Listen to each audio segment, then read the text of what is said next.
Malagim na trahedya ang sinapit ng isang buong pamilya sa Davao de Oro. Namatay sila ng masalpok ng truck. Ania sa frontline sa balita, si Bril Montalvo ng News 5 Mindanao.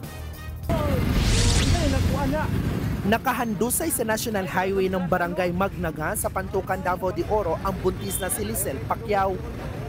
Bulagta rin ang kanyang mister na si Jen at kanilang 13 anyos na anak na si JR. Sa gilid nila ang wasak na wasak nilang motorsiklo. Maingat silang isinakay sa stretcher saka isinugod sa ospital. Yun nga lang, namatay rin kalaunan ang pamilya. Ayon sa investigasyon, nabangga ng isang dump truck ang sinasakyan nilang motorsiklo. Nag-overtake ang dump truck sa sinusundan nitong sasakyan pero kasalubong na pala nito ang motorsiklo ng pamilya Pacquiao.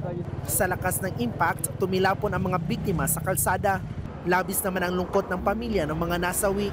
Ipahihilot lang daw sana ng mag-asawa ang kanilang nilalagnat na anak ng madisgrasya. Napakita na ako sila nga sila gud ay. Natuwa ko sabot sa akong gibati. Nagsigil akong lako-lako sa akong buhaton mo, anheb akong dili. Naghinilakay na lang mi dito awan ako nabuhat. Dinala na sa punerarya ang mga biktima. Habang nakakulong na ang truck driver, nagsorry siya pero depensa niya sinubukan niyang iwasan ang motorsiklo.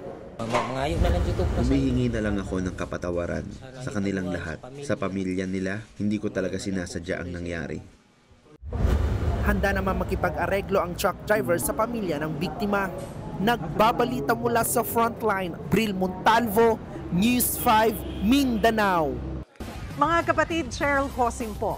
Maging maalam at may pakialam sa mga napapanahong issue at headlines. Mag-follow at mag-subscribe na sa social media pages ng News 5.